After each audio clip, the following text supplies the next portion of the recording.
Bonjour, ici Mélanie Raymond. Le printemps, avec la fonte des neiges, est la période de l'année où les infiltrations d'eau sont les plus fréquentes dans les propriétés. Le problème peut être causé par diverses raisons et peut donc être corrigé de différentes façons.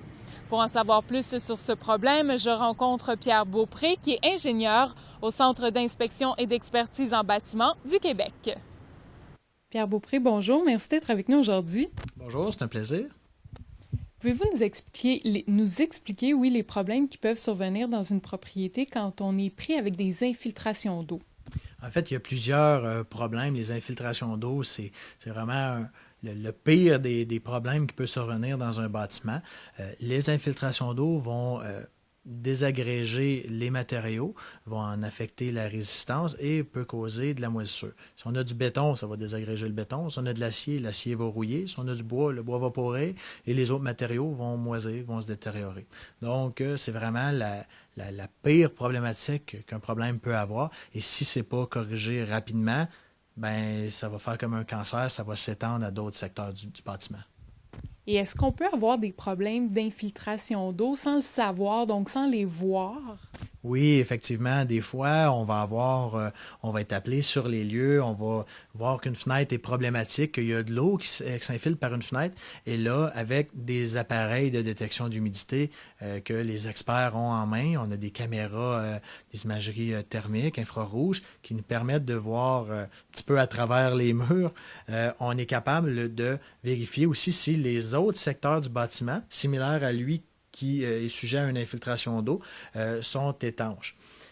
Ces observations-là sont très importantes parce qu'ils vont nous permettre ensuite d'avoir la source exacte des infiltrations d'eau qui vont nous permettre de proposer les travaux correctifs appropriés.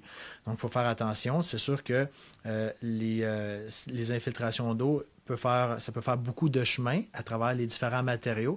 Donc, à tort, parfois, on pourrait penser que le drain de la fondation est à changer, mais dans le fond, c'est un problème avec la mauvaise étanchéité de la toiture ou un problème de condensation hivernale dans l'entretoit. Et une fois qu'on sait qu'on a des problèmes d'infiltration d'eau, qu'est-ce qu'on peut faire pour corriger la situation? Tout d'abord, si c'est possible de déterminer avec précision l'emplacement où les infiltrations d'eau se produisent, parfois ça peut être simple. On peut juste vérifier à refaire les joints de calfeutrage ou mettre une bâche, une toile pour empêcher que les infiltrations d'eau se produisent jusqu'à temps que les travaux correctifs appropriés soient mis en œuvre.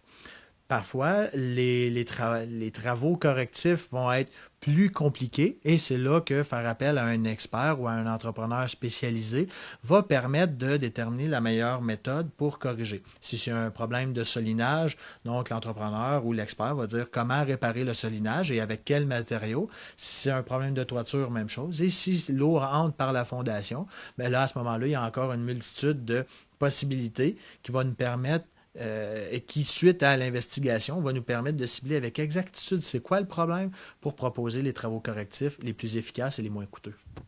Pierre Beaupré, merci beaucoup pour toute cette information. C'est un plaisir. Finalement, il est important de corriger la situation dès qu'une infiltration d'eau est remarquée. Des travaux majeurs et bien des problèmes seront ainsi évités.